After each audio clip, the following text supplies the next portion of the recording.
Señoras y señores, tengan todos ustedes muy buenas tardes. El Centro de Investigaciones del Poder Judicial le da la más cordial bienvenida.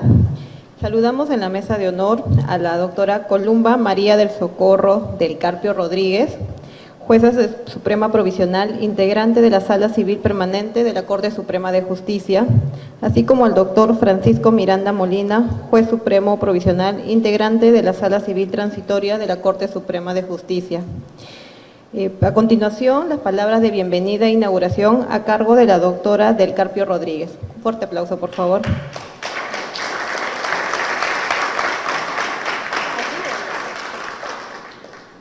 Muy buenas tardes, señor doctor Francisco Miranda Molina, juez supremo provisional de la Sala Civil Transitoria de la Corte Suprema de Justicia de la República, señores magistrados, provisionales, titulares y provisionales de este importante poder del Estado, señores magistrados cesantes y jubilados, señores colaboradores judiciales. Me cabe el honor en esta oportunidad de efectuar la presentación de tan distinguido e ilustre colega, el doctor Francisco Miranda Molina.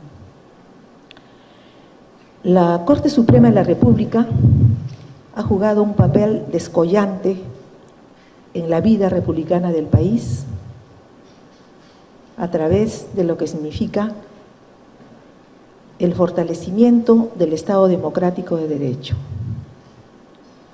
En esta actuación y en la cúspide que ocupa en este importante poder del Estado, ha tenido momentos estelares. Justamente uno de ellos es aquel que dio vida a lo que significa la década de los años 20 del pasado siglo XX.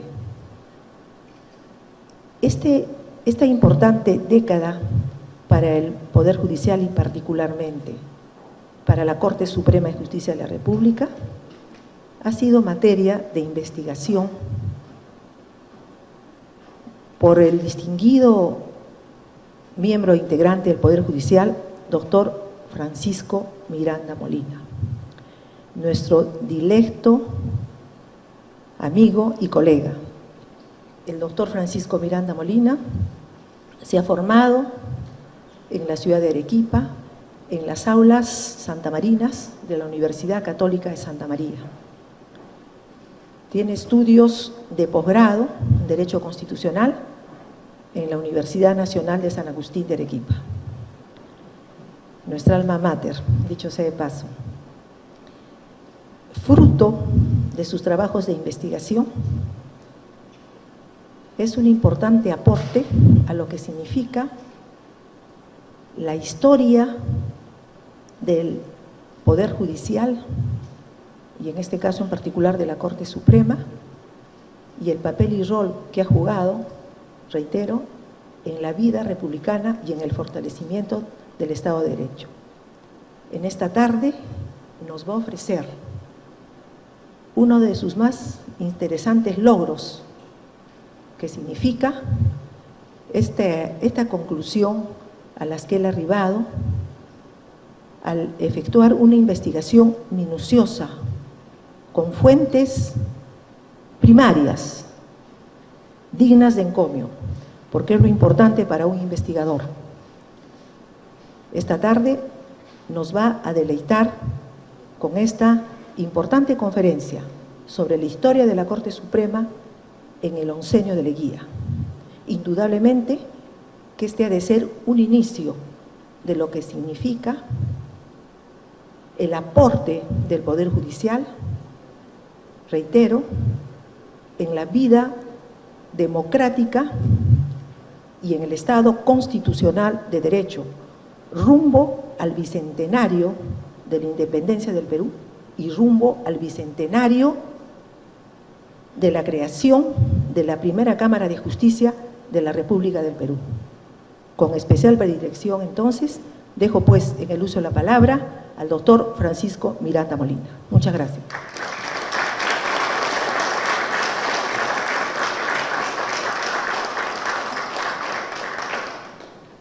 A continuación, la historia de la Corte Suprema en el Oncenio de Leguía, a cargo del doctor Francisco Miranda Molina. Un fuerte aplauso, por favor.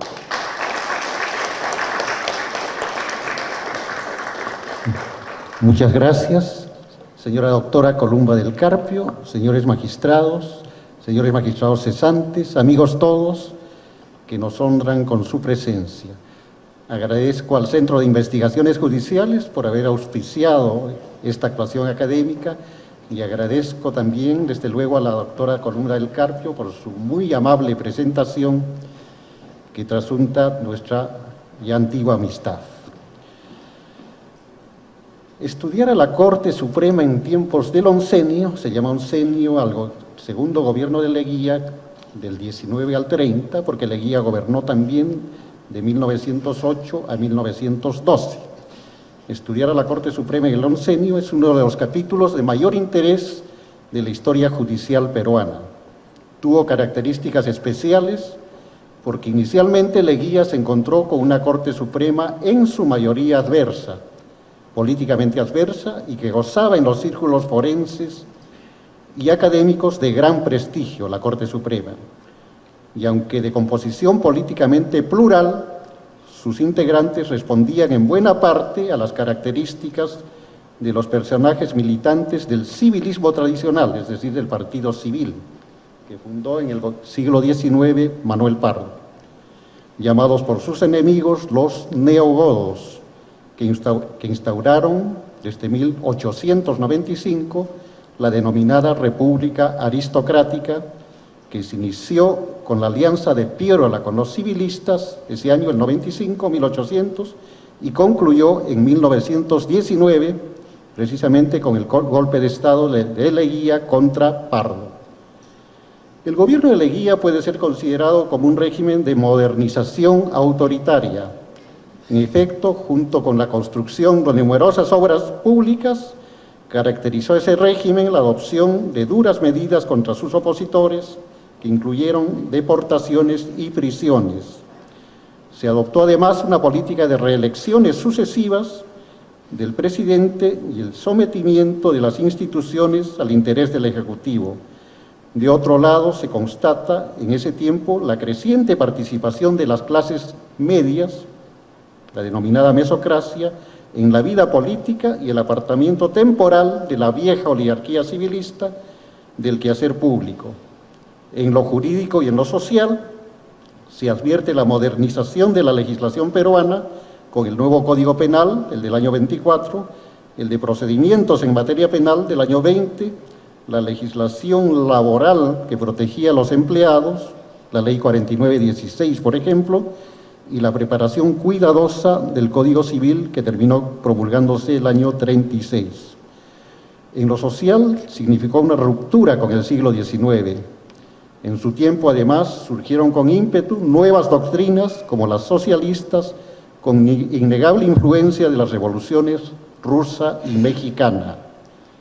En el oncenio se publicaron obras como Tempestad en los Andes, El Nuevo Indio, 7 ensayos de la interpretación de la realidad peruana, Iniciación de la República, La multitud, la ciudad y el campo en la historia del Perú, La casa de cartón, 5 metros de poemas, La literatura peruana, derrotero para una historia cultural, monografía del departamento de Puno y revistas como Sierra y Amauta, sin olvidar a Mundial y Variedades, que son obras fundamentales de la cultura peruana con una nueva sensibilidad cultural, política y social alejada de las generaciones anteriores.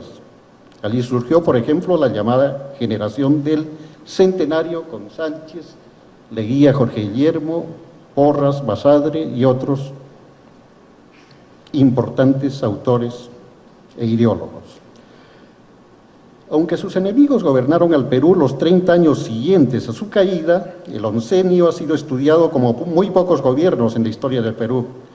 Allí están los análisis fundamentales de Basadre en su Historia de la República del Perú y en Perú, Problema y Posibilidad, las biografías de Manuel Capuñay y del embajador René Juper López y los muy recientes estudios de María Isabel Ayulo.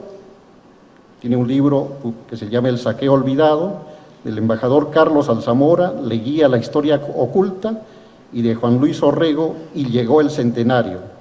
Y están también las feroces inventivas de sus enemigos durante su gobierno, que se intensificaron a partir de su caída, que se pueden condensar en la prosa panfletaria del Manifiesto de Arequipa.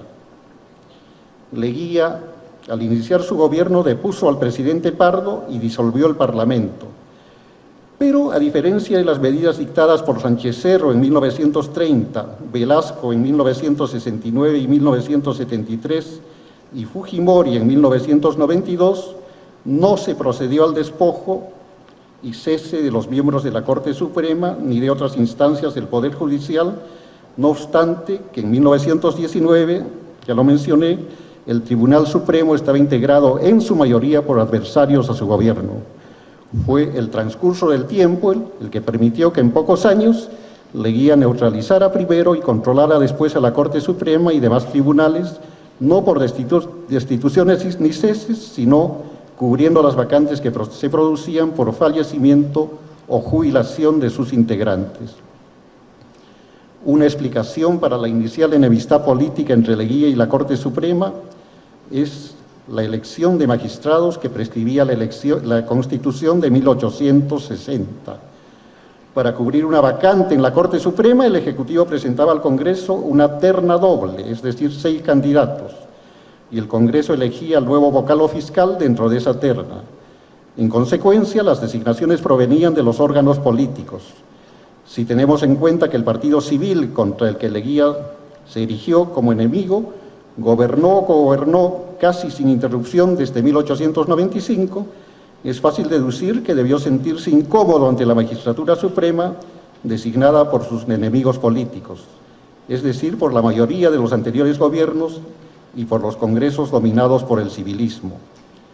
El 4 de julio de 1919, día del golpe de Leguía contra Pardo, presidía el alto tribunal, la Corte Suprema, Anselmo B. Barreto, y lo integraban los vocales Francisco José Guiguren, Domingo Almenara, Adolfo Villagarcía, Carlos Erauskin, Lizardo Alzamora, Germán Leguía y Martínez, Carlos Washburn, Eduardo G. Pérez, Felipe de Osma, que se encontraba desempeñando una comisión diplomática en Brasil y era sustituido interinamente por Belisario Soto, vocal de Arequipa, y Agustín de la Torre González, y por los fiscales Guillermo A. Seoane, Teodomiro Gadea y Juan José Calle. Pero sería inexacto decir que todos fueron enemigos políticos de Leguía. Dentro de ese personal había por lo menos un leguista militante, su primo hermano, don Germán. Barreto fue designado al terminar su periodo en la presidencia de la Corte como ministro plenipotenciario del Perú en España, y Torre González fue segundo vicepresidente de la República, acompañando a Leguía en ese cargo entre 1919 y 1923. En cuanto a su origen político, Seoane fue elegido en el gobierno de Candamo, Eguiguren durante la fugaz vicepresidencia de Serapio Calderón, Almenara en el primer gobierno de Pardo, Villagarcía, Barreto, Erauskin, Alzamora, Gadea y Leguía y Martínez en el primer gobierno de Leguía, Washburn en el de Billinghurst, Pérez en el gobierno de Benavides y Osma, Torre González y Calle en el segundo gobierno de Pardo. En una breve semblanza de los magistrados supremos de 1919, diremos que Seoane, uno de los grandes fiscales de la Corte Suprema, había sido un combativo político, diplomático, maestro y magistrado, diputado, ministro de Estado, fiscal de la Suprema desde 1903, ministro plenipotenciario en Chile, donde tuvo una enérgica gestión contra la política de incumplimiento de los tratados de ese país, catedrático de literatura antigua en la Universidad de San Marcos, publicó 2 tomos de sus vistas fiscales y una vez jubilado fue decano del Colegio de Abogados de Lima, cargo en cuyo desempeño falleció. Eguiguren fue también ministro y parlamentario, vocal de Piura, del Ministerio de Justicia, pasó a la vocalía de la Suprema en 1904 y posteriormente integró la Comisión de Reforma Procesal y publicó textos divulgatorios sobre el Código de Procedimientos Civiles y la Ley Orgánica del Poder Judicial de 1912. Tuvo una activa labor en la presidencia de la Corte, especialmente con relación a los detenidos indefinidamente sin juzgamiento en las cárceles, aunque en 1914 aplaudió el golpe de Estado de Benavides contra Billinghurst. Domingo M. Almenara tuvo también una intensa actividad política, aún mayor que los anteriores. Había sido presidente del Consejo de Ministros durante la presidencia de Romaña y diputado, presidente de la Corte entre 1914 y 1915, se jubiló en 1921. Adolfo Villagarcía también fue diputado, senador y ministro.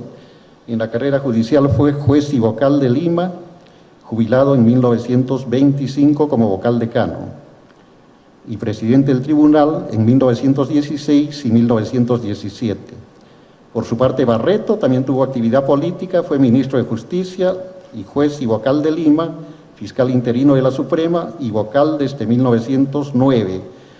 Alcanzó a permanecer 33 años en la vocalía de la Corte Suprema, un récord histórico. Fue además plenipotenciario en España y asesor jurídico de la Comisión Plebiscitaria en Tacna y Arica y decano del Colegio de Abogados de Lima. Carlos Erauskin fue sobre todo juez, desempeñó la Judicatura de Lima y la vocalía en la Corte Superior de ese distrito. Asumió la presidencia de la Corte en 1920, cuando le faltaba poco tiempo para la jubilación por límite de edad, y tuvo una notable actuación en el conflicto con el gobierno. Lizardo Alzamora fue ministro de Justicia y rector interino de San Marcos, desempeñó además cargos diplomáticos. Presidió la Corte en los años 1922 y 1923. Teodomiro Gadea fue también diputado y fiscal de la Suprema. Germán Leguía Martínez, poeta, político y magistrado, merece párrafo aparte. Carlos Washburn fue diputado y ministro de Justicia en el primer gobierno de Pardo, vocal de La Libertad y Lima, rector de Trujillo. Eduardo Pérez fue senador por Ayacucho, juez de Ica y Lima y vocal de la Corte de Lima, presidente de la Corte Suprema en 1926 y 1927. Felipe de Osma y Pardo fue todo lo que se podía hacer en la República aristocrática: diputado, ministro, diplomático y catedrático de San Marcos, además de vocal supremo desde 1915. Su primo hermano, el presidente de la República, lo envió como plenipotenciario a Bolivia y Brasil. El golpe de Estado de Leguía lo sorprendió en Río de Janeiro y en 1919 se reincorporó a la Corte Suprema, donde permaneció hasta 1924. Agustín de la Torre González, que se encontraba en vísperas de la jubilación por límite de edad, fue ministro y después de su jubilación vicepresidente de la República con Leguía y presidente del directorio del Banco de Reserva. Por su parte, Juan José Calle, otro gran fiscal de la Corte Suprema, fue diputado pierolista, prefecto de Loreto, vocal de la Corte Superior de Lima y por muchos años fiscal interino de la Corte Suprema. Solo en 1917 fue electo fiscal titular de la Suprema, cargo que desempeñó de modo efectivo hasta 1923, en que fue designado presidente de la Comisión Reformadora del Código Civil, que redactó el Código de 1936. Publicista fecundo, fue denominado por Jiménez de Azúa el comentador por antonomasia de la legislación peruana. Contra lo que se consigne en el conocido artículo de González Prada, Nuestros magistrados, inserto en Horas de lucha, en esa época el prestigio de la Corte era muy grande. Así lo considera el historiador de la República Basadre, tanto en su obra sobre las elecciones y centralismo en el Perú, como en la historia de la República. En su primer libro, Basadre escribió: gozaba entonces el Alto Tribunal de Justicia de un prestigio indiscutible. La Corte Suprema cumplió con ejemplar independencia las nuevas funciones electorales que se le confirieron. Sus fallos de 1913, 15, 17 y 19 ostentan características que honran a quienes los firman.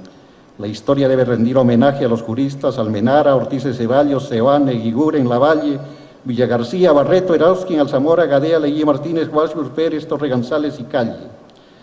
Y en su historia de la República se inserta el siguiente juicio: en las elecciones de 1913, los vocales y fiscales, casi una nueva enumeración, en fallos cuidadosos y detallados, evidenciaron su espíritu jurídico, su dialéctica, su independencia y su probidad. Merecen el homenaje de la historia del Perú.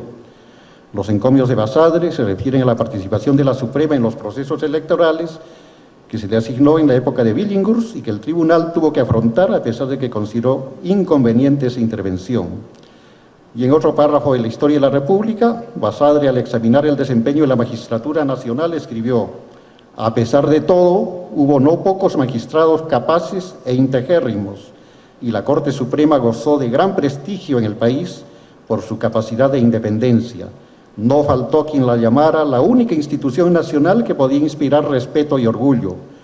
Hubo quienes a sus estrados llegaron por el conducto de los favores políticos que tanto estigmatizaron los espíritus no contaminados, pero se producía como una palingenesia en ellos bajo el influjo del cargo que ejercían. Si bien después de 1921, sigue opinando Basadre, aumentó la subordinación ante el Poder Ejecutivo, quedaron destellos del pasado esplendor. Según Luis Antonio Eguiguren, en su Historia de la Corte Suprema, la edad de oro de la Corte puede estar comprendida entre 1870 y 1921, es decir, 2 años antes de la instauración del primer civilismo hasta el conflicto judicial con Leguía. Por su parte, Jorge Eugenio Castañeda, civilista muy conocido, en un artículo publicado en 1946 en la Revista de Derecho de San Marcos, alude y elogia a los grandes jueces que tuvo el Perú tan solo hace 25 o 30 años, es decir, en 1916 y 1921. Desde el mundo político, aún el leguista, no faltaron elogios a la Corte Suprema. En la sesión de la Asamblea General Nacional, la Asamblea Nacional Constituyente, de 12 de noviembre de 1919, el diputado por Puno, José Antonio Encinas, declaró que nunca se ha sentido tan satisfecho el Perú como con la intervención de la Corte Suprema en los procesos electorales, y agregó que en la Corte Suprema se hacen análisis rigurosos con criterio no simplemente de jurado, sino de carácter legal y constitucional, de allí que los fallos de la Suprema fueran la expresión de la honradez y de la verdad. La conciencia pública quedaba satisfecha, por lo menos dentro del criterio relativo con que juzgamos nosotros esta clase de fenómenos políticos, continuó Encinas. Pero los encomios vinieron también del foro.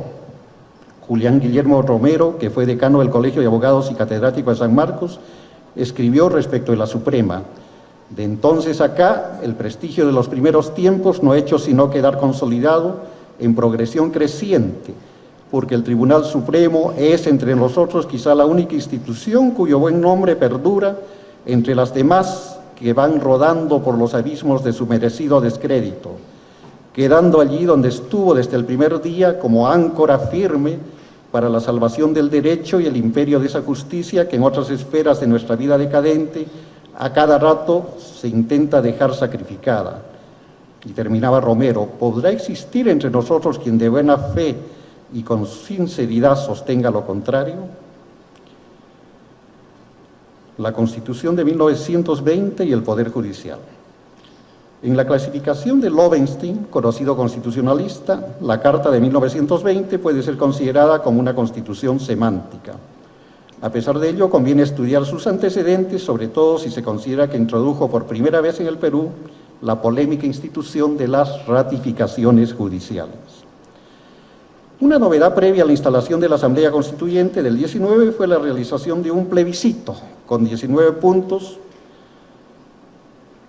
que debían incluirse en la nueva Carta, en cuyo 9º punto se dispuso el señalamiento de una ley para la carrera judicial con el fin de fijar expresamente las condiciones de los ascensos y la ratificación cada 5 años por la Corte Suprema de los nombramientos judiciales de primera y segunda instancia.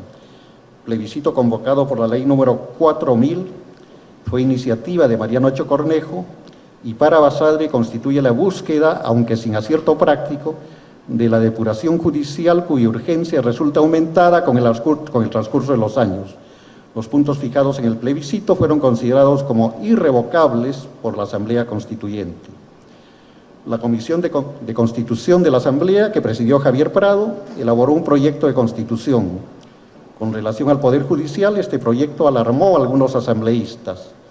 Pedro José Radigamio consideró que era sumamente amplio el radio de facultades y atribuciones que se querían señalar al Poder Judicial, que debía controlar y vigilar la veracidad de los registros electorales, resolver las consultas que se le hagan respecto a la aplicación de los principios, resolver las reclamaciones que se interpongan con ocasión de los procesos y con ocasión de los actos que se practiquen por los funcionarios electorales o por infracción de la ley de la materia, suspender a las autoridades políticas durante la época electoral, y la Corte Suprema debía además resolver los procesos, y se proponía que la Corte sea la que formule las propuestas al Congreso para la elección de sus miembros y nombre sin terna ni listas a los vocales y fiscales de las Cortes Superiores, y con ternas formuladas por las Cortes Superiores nombre a los jueces y agentes fiscales, con lo que, según Rada y Gamio, el Poder Judicial se quedaría a sí mismo y se completaría también a sí mismo, y vendría a ser un poder cuya autoridad dependerá de él solo, cuya existencia él solo podría dársela, y además juzgará al presidente de la República, resolverá las competencias entre el Poder Judicial, los congresos regionales y los consejos provinciales, podría instituir, suspender a los funcionarios judiciales y revisar sus nombramientos cada 5 años. Se le daría derecho de no cumplir con las leyes inconstitucionales y se otorgaría al Poder Judicial rentas especiales administradas y controladas por la Corte Suprema, lo cual le pareció excesivo.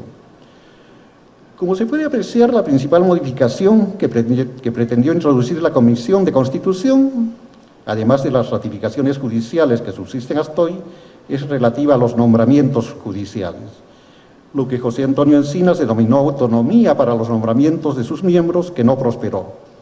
En los nombramientos de los jueces, el poder político continuó siendo un factor decisivo, y la única modificación sin importancia para las designaciones de los supremos fue sustituir la propuesta de la doble terna en la presentación del Ejecutivo al Congreso, que establecía la Constitución del 60, por la decena.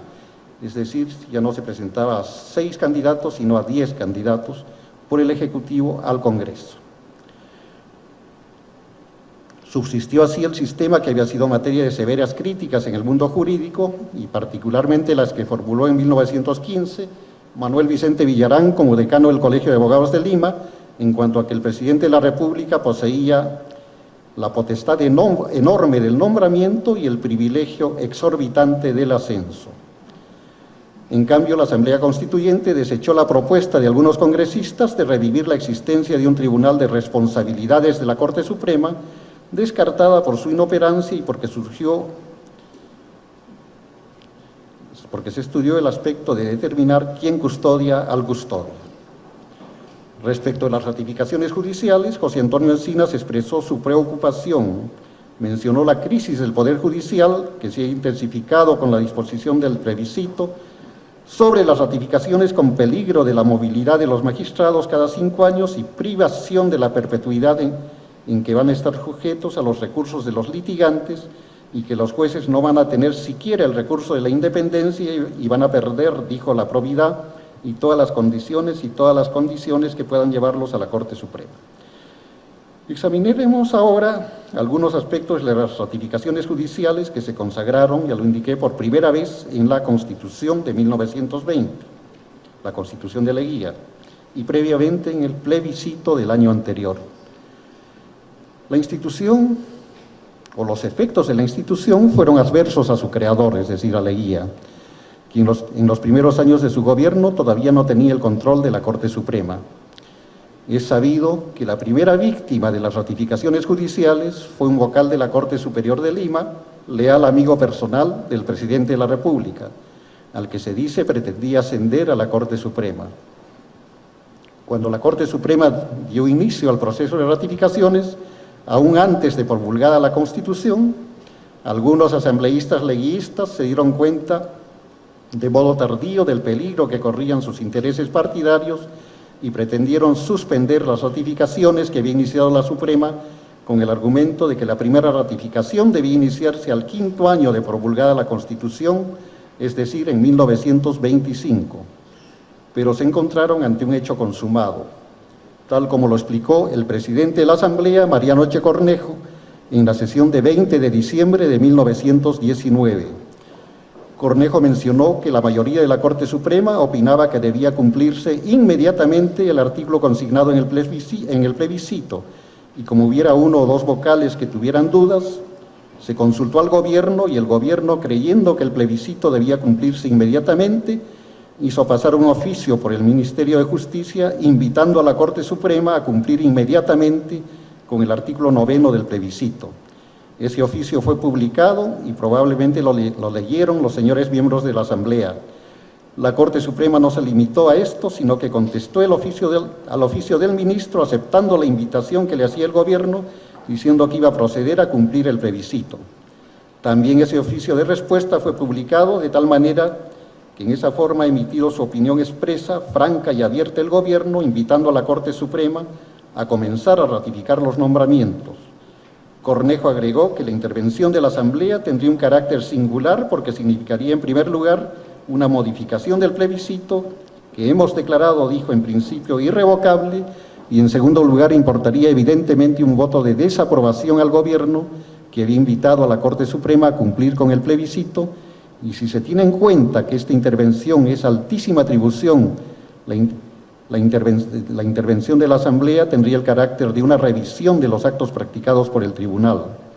No todos los asambleístas fueron del mismo parecer. El congresista Torres Balcázar, en una apasionada intervención, impugnó el sistema de ratificaciones a través de un voto secreto e inconsulto, sin la preparación de los expedientes necesarios, que no puede merecer la confianza pública porque no se trata de que los señores de la Corte Suprema, dijo Torres Balcázar, se reúnan dentro de 4 paredes o voten con balotas blancas o negras. Consideró la ratificación en curso como prematura y peligrosa por la Corte Suprema, a la que calificó como el último reducto del civilismo, y concluyó: ahí viven los Almenara, los Alzamora, ahí viven los Eguiguren y los Barreto, todos los hombres que han vivido la vida del civilismo. Las ratificaciones judiciales merecieron severa crítica. En los debates de la Cámara de Diputados de 1920 se registraron intervenciones impugnando el sistema de ratificaciones y criticando la no ratificación de algunos vocales debido a venganzas personales. Cuando en 1925 la Corte Suprema no ratificó al juez de Patas, el senador por la Libertad, Antonio Castro, solicitó por medio del ministro de Justicia se recomiende a la Suprema tome en consideración los antecedentes de dicho juez, lo que mereció la enérgica protesta del presidente de la Corte Suprema, Adolfo Villagarcía. Durante el oncenio de Leguía se realizaron las ratificaciones de 1919, en las que se ratificó a 229 jueces y fiscales, y no se ratificó a 9 vocales y fiscales de Cortes y a 17 jueces y agentes fiscales. En las ratificaciones de 1924 no se ratificó a un fiscal de Corte Superior y a 29 jueces y agentes fiscales. En las de 1929 se ratificó a todos los vocales y fiscales de Cortes y no se ratificó a 23 jueces y agentes fiscales. En cambio, en las ratificaciones extraordinarias de septiembre de 1930, dispuestas por Sánchez Cerro, con manifiesta intención política de purga antileguista, no se ratificó a 17 vocales y fiscales de Corte y a 34 jueces y agentes fiscales. El conflicto con el gobierno. El 27 de mayo de 1920, el gobierno expidió un decreto supremo negando al Poder Judicial el derecho a conocer los habeas corpus interpuestos por extranjeros tildados de perniciosos, por la que la Corte Suprema acordó dirigirse al ministro de Gobierno, que era nada menos que un vocal de la Corte Suprema, Germán Leguía Martínez, para manifestarle que juzgaba inaceptable el decreto por infractorio de la Constitución y leyes vigentes e invitarlo a mantener la armonía entre los poderes del Estado en el recíproco respeto de sus atribuciones y manifestarle que reputaba improcedente la competencia planteada en la parte final del decreto, por cuanto la contienda no se aprecia en forma abstracta y doctrinal, sino en casos concretos. El ministro contestó en oficio de 12 de junio, sosteniendo que los jueces usurpaban funciones propias del Ejecutivo y que sus intromisiones serían desatendidas y rechazadas. La Corte Suprema se abstuvo de contestar al ministro, pero su presidente hizo la defensa de su posición en la memoria leída en la apertura del año judicial, en la que se contestó a las interrogantes de Leguía y Martínez sobre cuál era la violación en que el decreto incurría y dónde podían estar sus dañosas consecuencias. Erauskin respondió que la Carta Política establecía que es libre el derecho de entrar, transitar y salir de la República con las limitaciones consignadas en las leyes penales, sanitarias o de extranjería y que nadie, subrayado el nadie, puede ser separado de ella ni del lugar de su residencia, sino por sentencia ejecutoriada o por aplicación de la ley de extranjería. El conflicto se agudizó con motivo de las prisiones ordenadas por el gobierno contra sus adversarios políticos y de los habeas corpus presentados para que se disponga su libertad. se produjo el allanamiento del Palacio de Justicia por parte de la Policía Secreta en supuesta búsqueda de conspiradores escondidos y armas y bombas. Con motivo de estos incidentes, el gobierno apresó al presidente de la Corte Superior de Lima, Raúl Omata, y al fiscal Fernando Palacios. Los magistrados de la Corte de Lima, Araujo Álvarez, Villagarcía, Muñoz y Panizo, los dos últimos fueron ministros de Pardo, solicitaron se ponga en conocimiento de la Corte Suprema el atropello cometido contra los doctores Mata y Palacios con el fin de que el alto tribunal procediera conforme a sus atribuciones, moción que fue rechazada por todos los magistrados presentes, señores Bayón, Granda, Pastor, Quiroga, Burga y Mercado, que en su gran mayoría habían sido nombrados por Leguía, menos por los proponentes. Como la Corte de Lima se abstuvo de protestar, su presidente, Raúl Omata, renunció al cargo mediante nota de 12 de noviembre de 1920, por razones, dijo, que no debo expresar, dado el respeto que tengo por el tribunal al que pertenezco y mi sincera devoción por sus prestigios. La renuncia fue rechazada por todos los votos, a excepción del vocal Panizo, y en cambio por unanimidad se acordó un voto de aplauso a los señores Mata y Palacios por su correcta actuación como magistrados. La Corte Suprema, el 24 de noviembre, dirigió un oficio a la Cámara de Diputados para poner en su conocimiento los hechos ocurridos y solicitar se asegure la eficacia de las resoluciones judiciales. Como la Cámara consideró la comunicación como una acusación contra el gobierno y procedió a nombrar una comisión, la Corte aclaró que en su calidad de jueces no podían formular acusación, sino que se solicitaba que las cámaras en ejercicio de sus atribuciones pongan término inmediato a la situación creada, reparando los agravios inferidos al Poder Judicial. Nuevo tema de polémica fue el nombramiento de jueces de excepción para juzgar delitos políticos que pretendió llevar adelante el Ejecutivo y rechazó la Corte. Por cierto que el pugnaz ministro de Gobierno y magistrado supremo no permaneció tranquilo y mediante oficio dirigido al ministro de Justicia sostuvo que carecían de objeto los habeas corpus presentados por los detenidos políticos en razón de haber solicitado al Congreso el nombramiento de jueces ad hoc. Con motivo de la apertura del año judicial de 1921, estamos viendo, aunque algo borrosa, la información de la revista Mundial, precisamente sobre la apertura del año judicial de ese año. Ahí se puede ver a la Corte Suprema en pleno, ángulo derecho superior, el presidente Erauskin, flanqueado por Seoane, fiscal decano, y Almenara, vocal decano, al igual que su nieto, nuestro actual juez decano. Con motivo de la apertura del año judicial del 21, el 18 de marzo, los presidentes cesantes de la Corte Suprema y Superior de Lima se ocuparon de los sucesos del año anterior. Carlos Erauskin manifestó que es muy grata la labor en situaciones normales, pero harto penosa en condiciones extraordinarias, como por desgracia ocurre al presente, y que en el curso del año que expira han sufrido grave ofensa la justicia, el derecho y sus sacerdotes, y dio cuenta de algunos de los incidentes acaecidos. Y el presidente de la Corte Superior, Raúl Mata, mencionó la dura prueba que sufrió el Poder Judicial y dio cuenta de algunos de los sucesos en materia del conflicto. Ese día, la apertura de los tribunales fue una ocasión que adquirió contornos especiales. Jorge Basadre, en sus memorias que tituló La vida y la historia, menciona que hubo una gran manifestación de simpatía a la magistratura cuando fueron abiertos los tribunales, y tanto en las memorias de los presidentes de las Cortes como en la del decano del Colegio de Abogados, Julián Guillermo Romero, habían severos comentarios acerca de la crisis constitucional originada por el Poder Ejecutivo al violar los derechos cívicos y al no obedecer los mandatos de los jueces con motivo de esas transgresiones.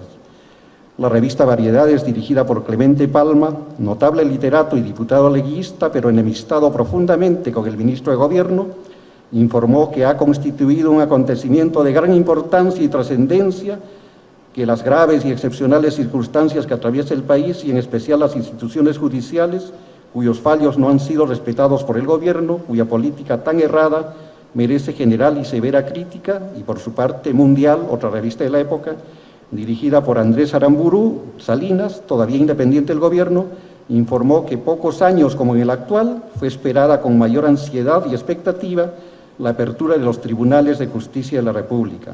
Han sido tan duras las pruebas a que se sometiera al Poder Judicial frente a los atropellos e intransigencias de un gobierno para el que no está vedado ningún medio atentatorio que fuera al respecto a las instituciones básicas y tutelares que el Perú entero esperaba anhelante la protesta lapidaria que brotara de los labios de sus íntegros magistrados, defensores llenos de saber y verdad de esos santos principios, y esa ansiedad pública, si yo continúo mi mundial, no ha sido defraudada. La apertura de los tribunales coincidió además con un movimiento de la oposición contra el gobierno, con motivo de la detención de Luis Fernán Cisneros, poeta y director de La Prensa. La Federación de Estudiantes solicitó su libertad. Una vez liberado Cisneros, dirigió una carta a un grupo de maestros universitarios para conseguir la libertad de los presos políticos y el respeto a las resoluciones judiciales, y solicitó a Víctor Andrés Belaúnde que en la tribuna universitaria se ocupara de la defensa de los tribunales. Belaúnde pronunció una conferencia en San Marcos el 22 de marzo, 4 días después de la apertura, que trató de ser interrumpida por agentes policiales. Un grupo de catedráticos de San Marcos, entre los que se encontraban algunos magistrados, declaró el receso de la universidad en señal de protesta contra el gobierno. Se ordenaron deportaciones y prisiones, se incautó el diario La Prensa y se produjo en vísperas del centenario de la independencia el incendio de un sector de Palacio de Gobierno, lo que no impidió que Leguía, hombre dinámico y sociable, presidiera los festejos que dejaron perdurable recuerdo.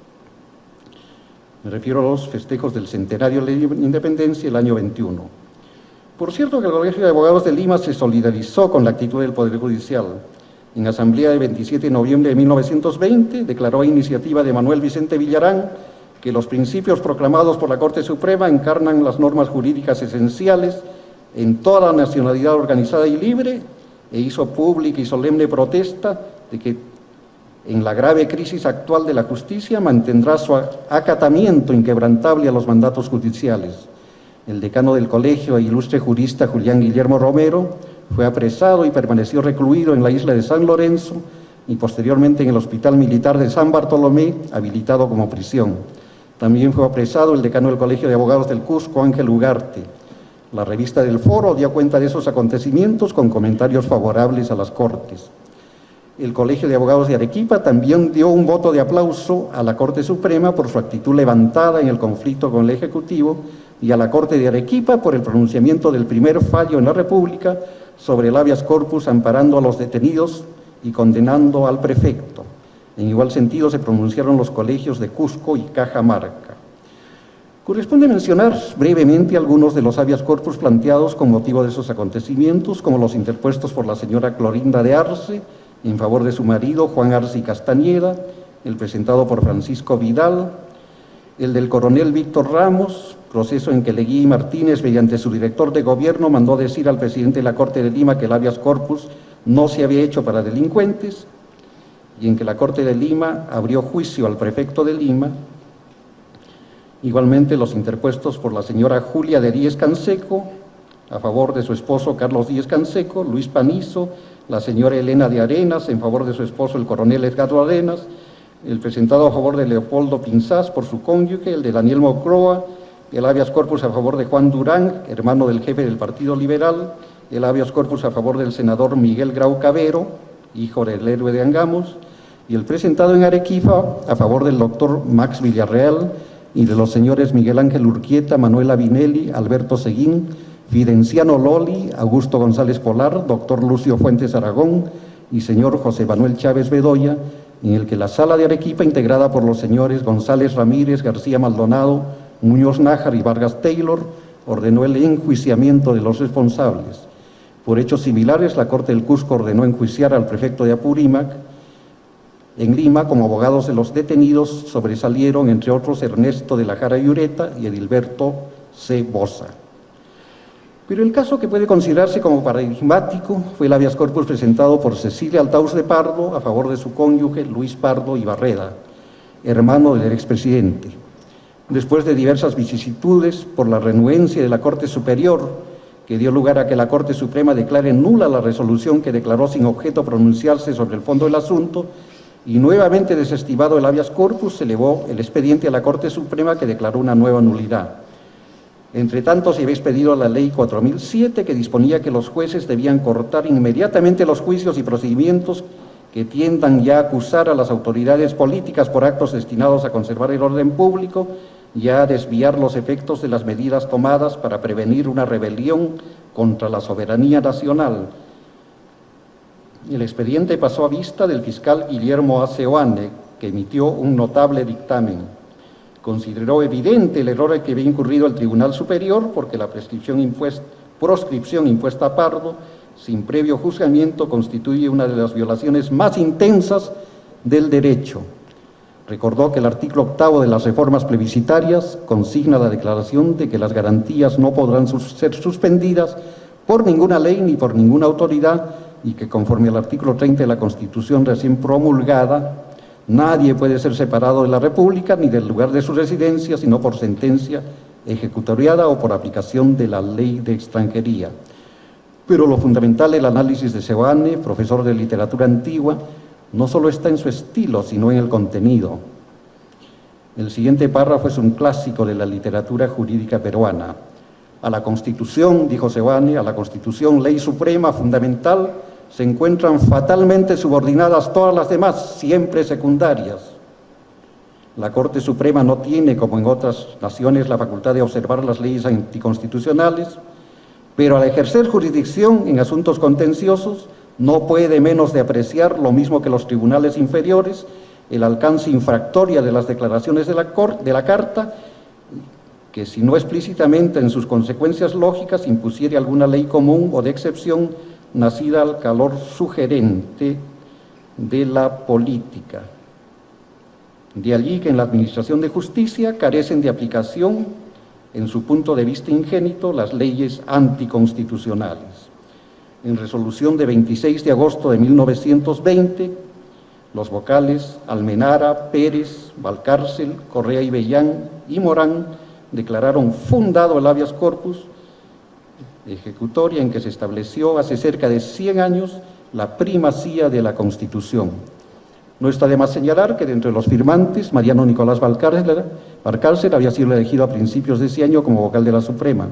Por su parte, Correa y Bellán ocupaba el cargo de vocal interino precisamente en lugar de Leguía y Martínez, mientras este último permanecía como ministro de Gobierno, y José Santos Morán era vocal interino por comisión de Barreto.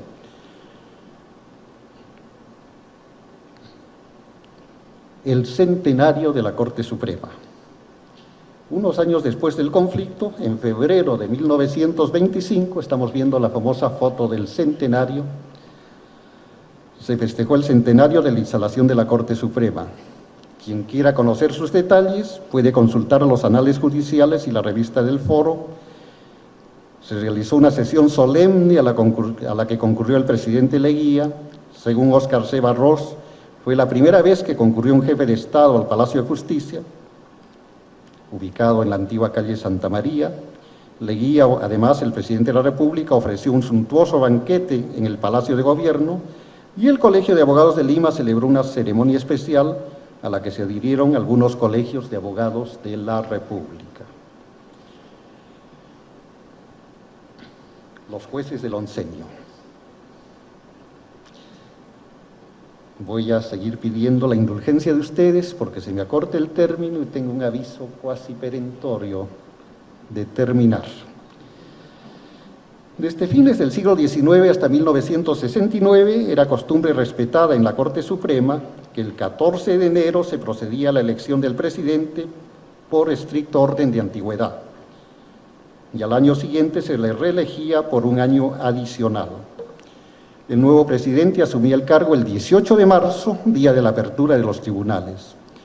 Durante el gobierno de Leguía ocuparon la presidencia de la Corte Suprema Anselmo Barreto, hasta 1920, Carlos Erauskin, a quien podríamos llamar el presidente de la Resistencia, en los años posteriores, y en los siguientes Lizardo Alzamora, Carlos Wadsworth, Eduardo G. Pérez, José Granda y Óscar C. Barros, este último en 1930.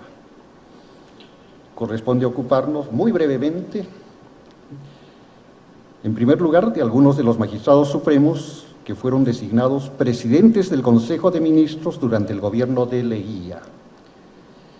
debo explicar que en la Constitución de 1860 se permitía que los magistrados en todas sus instancias podían ser designados ministros de Estado.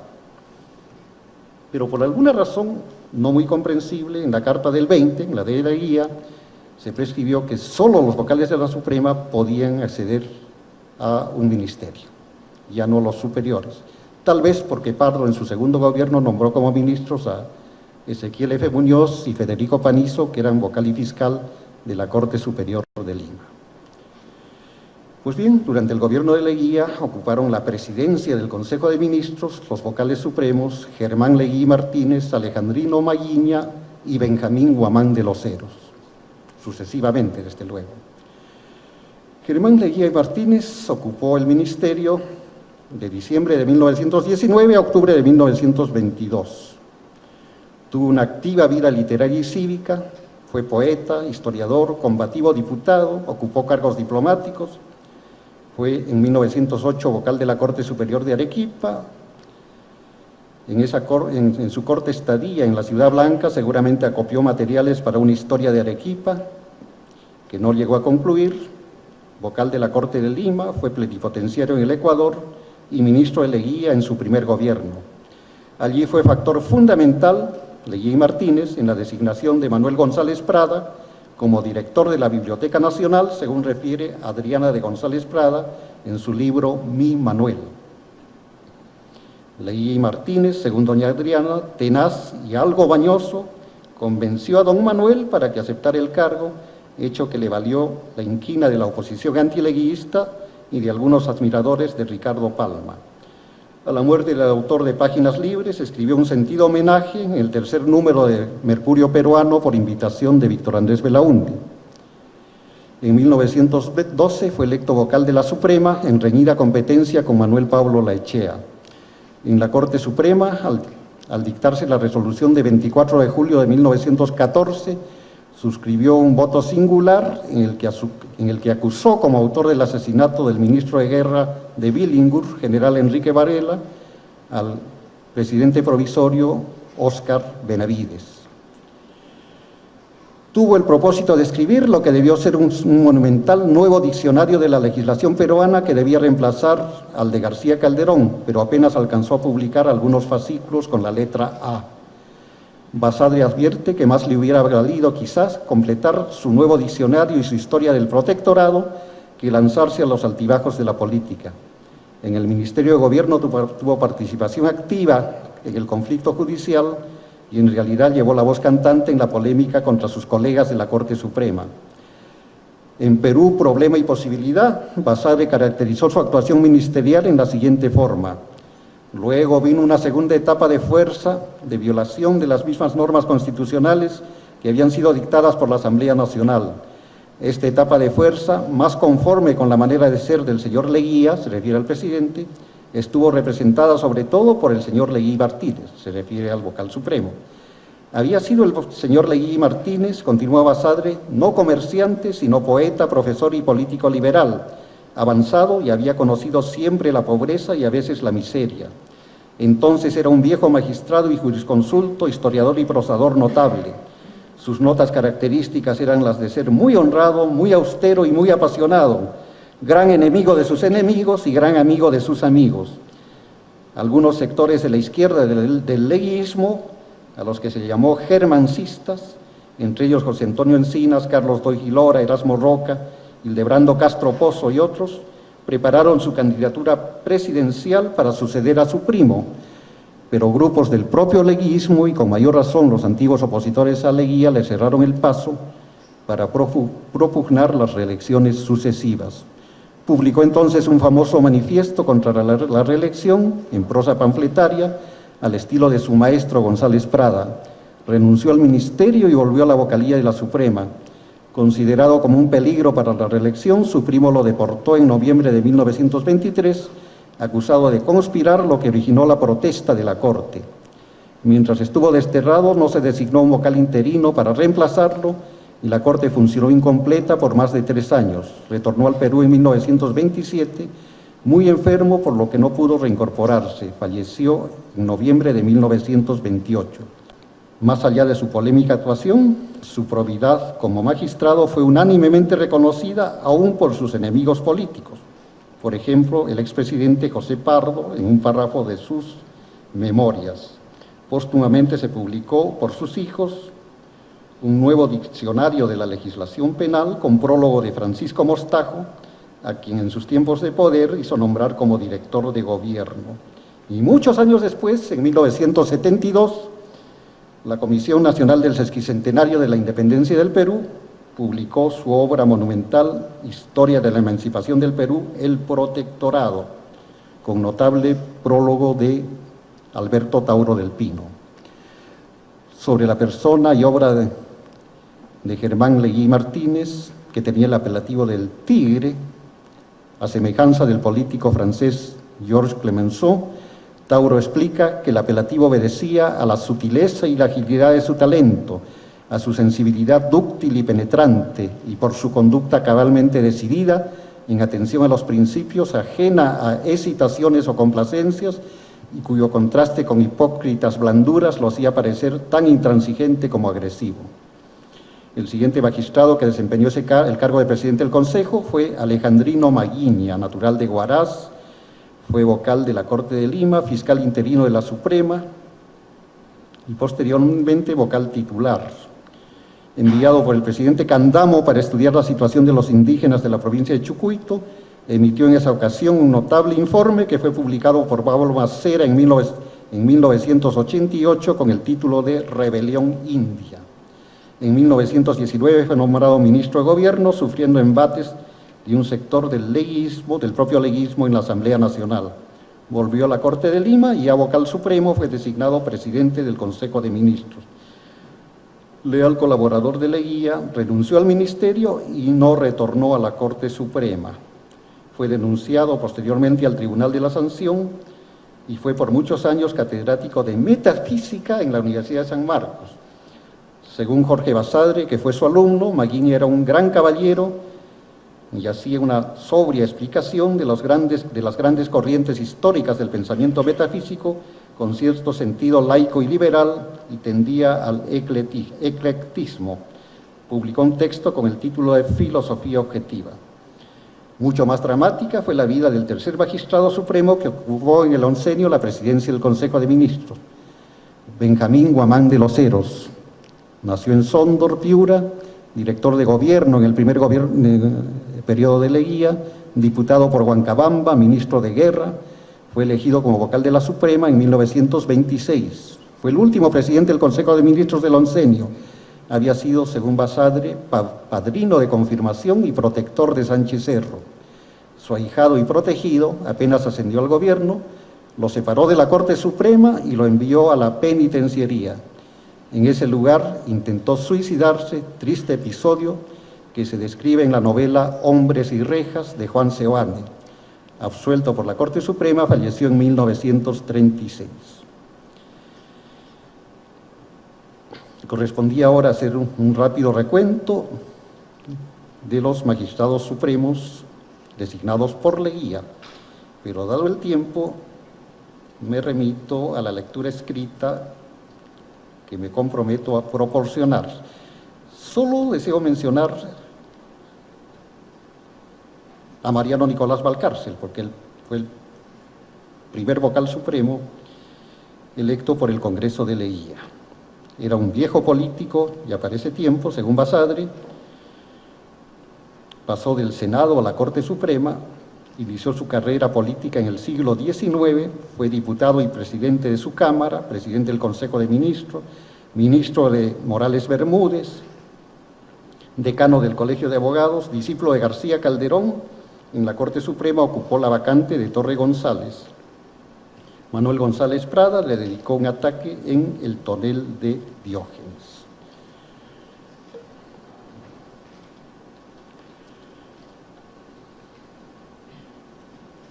Hay en el trabajo un recuento sucinto, una pequeña semblanza de varios jueces y fiscales designados en esa época, que la voy a obviar en razón del tiempo para dedicarme en el último capítulo de la caída de Leguía. Pero antes comentemos la siguiente foto. Es una ceremonia en la Catedral de Lima, una asistencia oficial, como se llamaba en esa época.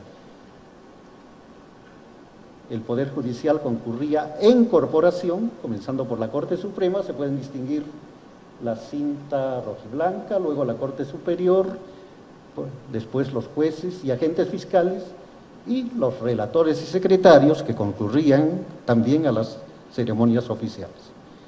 En la siguiente vista tenemos la misma ceremonia. El Poder Judicial se encuentra en la Catedral frente al cuerpo diplomático.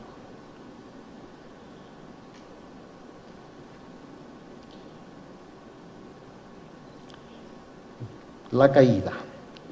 Cuando se produjo la Revolución de Arequipa, la Corte Suprema estaba presidida por Óscar C. Barros y la integraban Anselmo B. Barreto, José Granda, Ernesto Araujo Álvarez, Ricardo Leoncio Elías, Heráclides Pérez, Ángel Gustavo Cornejo, Ulises Quiroga, Plácido Jiménez, Manuel Felipe Humérez, Ezequiel Burga Larrea y José Matías León. Benjamín Guamán de los Heros se encontraba con licencia por haber sido designado, ya lo indiqué, presidente del Consejo de Ministros. Completaban la Suprema como vocales interinos Raúl Mata, el antiguo perseguido de Leguía, en lugar de Leodoro Romero, cuya vacante no había sido cubierta en propiedad, y Enrique Vélez, vocal de Lima, en reemplazo de Guamán de los Heros. Se advierte que de los Supremos de 1919, Anselmo Barreto fue el único que continuaba prestando servicios en la Corte. Como dato anecdótico, correspondió a Barreto en 1919, como presidente de la Suprema, cumplimentar a Leguía en el consabido besamanos por haber asumido la presidencia tras derrocar a Pardo, y fue cordialmente acogido por el flamante presidente. Y el mismo doctor Barreto, como vocal decano, acudió a Palacio en 1930 para felicitar al nuevo golpista, comandante Sánchez Cerro, derrocador de Leguía, siendo esta vez duramente apostrofado por el militar, quien le espetó públicamente lo siguiente: desgraciadamente, dijo Sánchez Cerro a la Corte Suprema, algunos de los miembros del Poder Judicial han delinquido. Pues bien, quienes en el desempeño de la magistratura han dejado de cumplir con su deber y han faltado a los deberes de su cargo, incumpliendo la santa misión que les ha impuesto la República, merecerán igualmente la sanción correspondiente. Como la índole de este trabajo es de historia judicial y no política, no es mi propósito exponer los turbulentos sucesos que ocurrieron a la caída de Leguía. Basta mencionar que el 22 de agosto se produjo el levantamiento denominado la Revolución de Arequipa, que tuvo el apoyo inmediato de las guarniciones de Cusco y Puno. Leguía presentó su renuncia y el caudillo piurano asumió el poder como presidente de la Junta de Gobierno. Al levantarse en armas, publicó el llamado Manifiesto de Arequipa, que Basadre denomina bello y lírico documento, escrito por José Luis Bustamante y Rivero, aun cuando parece que se dio la colaboración ocasional de otras personas, aunque algunos pretendieron discutir la autoría de Bustamante y Rivero. Fue un modelo también de prosa política panfletaria en contra de Leguía. El manifiesto denuncia que Leguía privó de su independencia al Poder Judicial, desacatando sus resoluciones y desprestigiándolo con la introducción de elementos políticos ineptos y sobornados o sobornables, socavándole por tanto su autoridad moral para amparar la libertad y hacer justicia, y prometía que devolvería al Poder Judicial su excelsitud. Hay algunas diferencias y agregados entre la versión que Bustamante y Rivero entregó a Basadre y que se incluye en La vida y la historia, y la versión final del manifiesto. En el primer documento, el párrafo transcrito termina con la palabra sobornables, sin incluir sobornados. La prometida devolución de la excelsitud parece que fue un aporte de Manuel Benigno Valdivia, que fue inmediatamente nombrado como vocal supremo. La Junta de Gobierno de Sánchez Cerro designó como asesor jurídico a Ezequiel F. Muñoz, fiscal de la Corte de Lima, y dictó varios decretos leyes. Creó el sistema del Tribunal de la Sanción Nacional para establecer la responsabilidad de los exgobernantes en el manejo de los fondos públicos, y se formaron los llamados comités de saneamiento y consolidación revolucionaria, rebautizados por el público como comités de consoplodación. El 4 de septiembre, mediante decreto ley, declaró la incapacidad para continuar o reasumir el ejercicio de sus cargos de los miembros de la Corte Suprema que hubieran desempeñado la función ministerial, los que hubieran desempeñado función política o administrativa y los que desempeñaron su presidencia desde 1922, y dispuso que la Corte renovada procediera a ratificar a todos los jueces y fiscales de la República. Al día siguiente cesó en sus cargos a los vocales señores Barros, Granda, Guamán de los Heros, Cornejo y León, y a los fiscales señores Pérez y Jiménez, es decir, a la mitad de la Corte Suprema. Designó como reemplazantes a los doctores José María de la Jara y Ureta, que renunció al cargo, Julio Campos, vocal de Puno, Eulogio Ugarte, vocal del Cusco, Manuel Benigno Valdivia, vocal de Arequipa, y Enrique Vélez, vocal de Lima, y fiscales a Ezequiel F. Muñoz y Fernando Palacios, fiscales de la Corte de Lima. Al mismo tiempo designó como vocal a Raúl Omata en la vacante que ya preexistía de Leodoro Romero.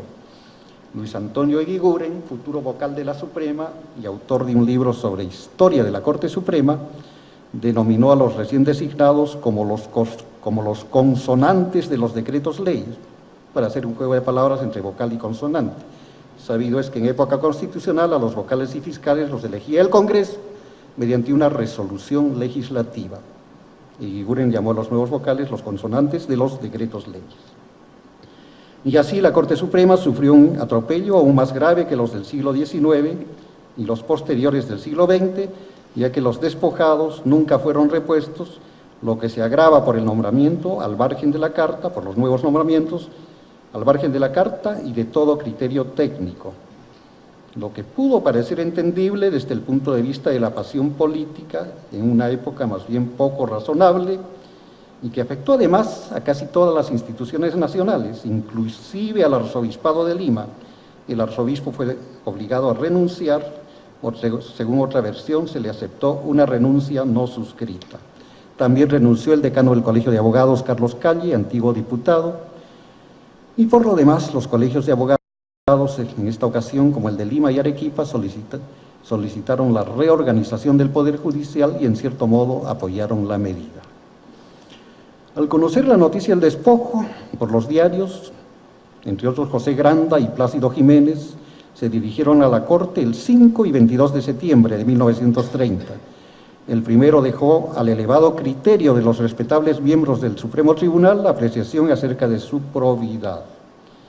Jiménez igualmente protestó contra el despojo y manifestó que ejerció el cargo con la más escrupulosa honradez y con toda la laboriosidad que le ha sido posible. Mundial, en su edición de 21 de noviembre de 1930, en su sección Buscapique, hizo una parodia humorística de una supuesta denuncia dirigida al Tribunal de la Sanción por empobrecimiento indebido contra los fiscales Heráclides Pérez y Plácido Jiménez. El sustento de la denuncia, es una pieza humorística, no olvidemos, es que habiendo ejercido los más altos cargos de la administración hasta llegar al puesto de director de Hacienda y fiscal de la Corte Suprema, el primero, y el segundo a ministro de Estado, representante de Congreso y también fiscal, se les considera como malos ciudadanos por haber ejercido tan altos cargos sin la habilidad necesaria para enriquecerse y disfrutar hoy de la fortuna y bienestar que habrían adquirido si en lugar de ser unos zampalimones, así dice Mundiales, un antiguo limenismo ya en desuso, hubieran cumplido con el primordial deber patriótico de asegurar su ancianidad desvalida. Han atentado pues contra la patria, que para nada necesita de hombres tan inútilmente honrados, y contra la sociedad que nada obtiene de hombres sin un centavo en el bolsillo, que además ofrecen el peligro de enrolarse en las filas comunistas por razón de pobreza irremediable y constituir una permanente y grave amenaza contra el orden social. En su novela de contenido histórico Los burgueses, Luis Alberto Sánchez hace que sus personajes comenten el despojo. La Corte Suprema, dice Sánchez, por medio de sus personajes, había sido desmembrada. El ilustre y honesto José Matías León, de linaje de juristas, fue destituido por haber sido 6 meses ministro de Instrucción, cuando nada se lo impedía. Y no me explico cómo pueden haber vejado a Heráclides Pérez. Es el funcionario más honrado y puntual de toda la administración pública desde hace 30 años. Te aseguro que como fiscal en lo administrativo era una verdadera garantía para los litigantes, hombre insobornable. No me explico esas burradas, dicen los personajes de Sánchez. Pero mucho peor es el caso del doctor Plácido Jiménez, el tuerto Jiménez, como le decíamos en la universidad, por su parálisis en los párpados y sus anteojos negros. No ha habido mejor catedrático de Derecho Civil en San Marcos. Pese a su voz chillona, no le perdíamos palabra, fue siempre leguista y nunca hizo política en la universidad. Como diputado en varios periodos, nadie ha tenido queja de él, están locos. Una vez consumado el despojo, la Corte procedió a la ratificación ordenada con evidente criterio político. El Tribunal de la Sanción, como es de esperar, recibió numerosas denuncias que incluían a obispos, políticos, militares y magistrados. Óscar C. Barros y Benjamín Guamán de los Heros fueron procesados y absueltos, y José Matías León sufrió el embargo de sus bienes que le fue posteriormente levantado. En cuanto al personal de los despojados, José Matías León publicó, tenemos la carátula a la vista, en 1936 una obra titulada 1930, La disolución del Poder Judicial, que es una defensa serena y razonada de los cargos contenidos en el Manifiesto de Arequipa y una crítica a la actuación de algunos jueces supremos por determinadas conductas. De Sánchez Cerro dice que era un militar, a quien por lo demás es solo un autómata, un caso preciso de invalidez espiritual.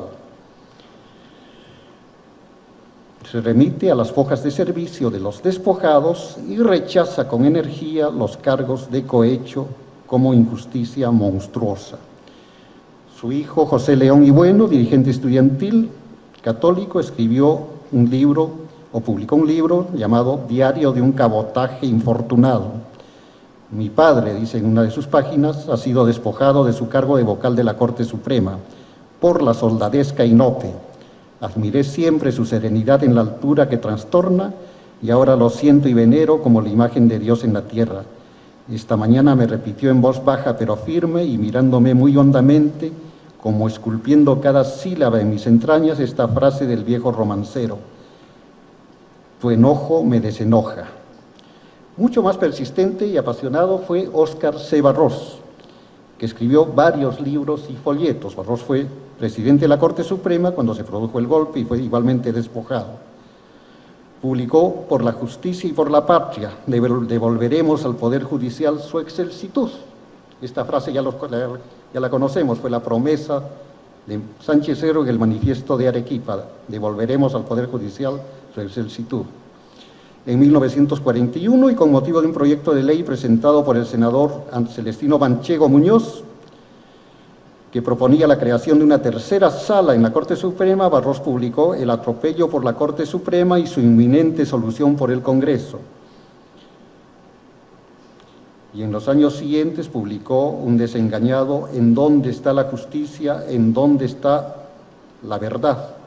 Y en 1944, Más allá del deber, además del segundo tomo de su libro Algunas ejecutorias en el ejercicio de la profesión. En todas sus obras, junto con elogios a Leguía, el gran Leguía, como lo denominó en más de una oportunidad, y críticas a Sánchez Cerro y a algunos de sus compañeros de la Suprema, relata la persecución que sufrió en los días posteriores al golpe de Estado y su reacción ante el despojo. Barros era el más joven de los vocales de la Suprema de 1930, sobrevivió a todos sus colegas, despojados y no despojados. Cuando falleció en 1963, el presidente de la Corte Suprema, Alfredo Maguiña Suero, hizo notar que el cese se produjo en circunstancias desgraciadas para la autonomía de la institución judicial y mencionó que Barros, después de 1930, pudo continuar su destacada actuación en otras actividades porque sus facultades psíquicas se conservaban intactas, pero prefirió, después de publicado su opúsculo Por la justicia y por la patria, disfrutar la paz de su conciencia en el retiro honesto como muda protesta de lo que él consideró siempre como un agravio para la majestad del Poder Judicial. En 1985, muchos años después, cuando asumió la presidencia de la Corte Suprema, su hijo, César Barros Conti, que llevaba la medalla de su padre, que anteriormente fue de Mariano Nicolás Valcárcel, reivindicó a los jueces y fiscales separados por Sánchez Cerro y declaró que el atropello de 1930 quedaba levantado, insubsistente, nulo y que nunca existió. Muchas gracias.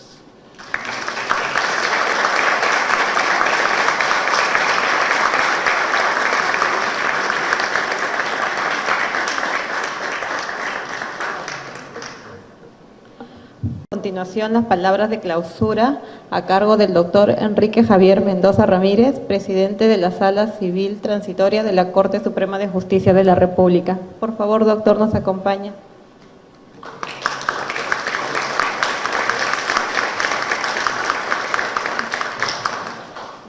Bueno, en primer lugar, tengo que felicitar al doctor Francisco Miranda Molina por esta acuciosa y excelente disertación sobre la historia de la Corte Suprema en el oncenio de Leguía. Oncenio que dejó marcado todo el siglo XX con sus claroscuros y que él también lo ha podido reproducir a través de la visión judicial, es decir, desde la Corte Suprema. Hemos podido ver cómo en esa época la politización del Poder Judicial era muy fuerte y cómo los jueces, pese a que provenían de otros partidos, incluso de oposición, según le hemos escuchado, se resistían con su integridad a los dictats de ese gobierno dictatorial. Y sin embargo, solamente con su prestigio y su investidura, estos jueces soportaban las presiones de aquellos momentos. Presiones que son mucho mayores a las actuales, mucho mayores, evidentemente, de manera muy somera podría sostener eso, que hay que guardar la distancia del caso. Pero por otro lado, también quería comentar que esa época tan aciaga de Leguía también tuvo, dije, claroscuros, porque también modernizó el país y hay una amplísima discusión al respecto, y lo que vino después fue peor, lo cual no quiere decir que lo anterior era mejor o que era bueno. En fin, podemos discutir ampliamente el tema, porque desde esa época el Perú entró en la modernidad. Leguía desapareció el civilismo, que era lo más aristocrático que había, y a su vez Leguía representó una nueva clase media, que con toda una serie de vicios también que se fueron reproducidos posteriormente. Todo eso tenemos que agradecerle a ese espíritu estudioso, el doctor Miranda, que verdaderamente nos sorprende y me hace recordar cuando en una visita a la Corte Suprema de Filadelfia, ahí me comentaron que los jueces debían cultivar otras actividades paralelas a la judicatura misma. Este es el caso que estamos viendo, porque de esa manera tenían una visión mucho más amplia, y eso es lo que estamos viendo con el doctor Francisco Miranda, que nos ilustra con su enjundia y con su sapiencia en estos temas que le ha dedicado este tiempo. Verdaderamente tengo que felicitarlo, doctor Francisco Miranda, nuevamente, y decirle pues que usted está con esta conferencia, nos está invitando a que dispersemos también nuestra vocación por otras disciplinas. Y estoy seguro, doctor Miranda, que usted va a editar va a imprimir y va a ampliar seguramente esta disertación, y seguramente en el futuro vamos a ver algún volumen referido a la historia en esas épocas tan difíciles que pasó nuestro país. Muchas gracias, doctor Miranda, lo felicito nuevamente.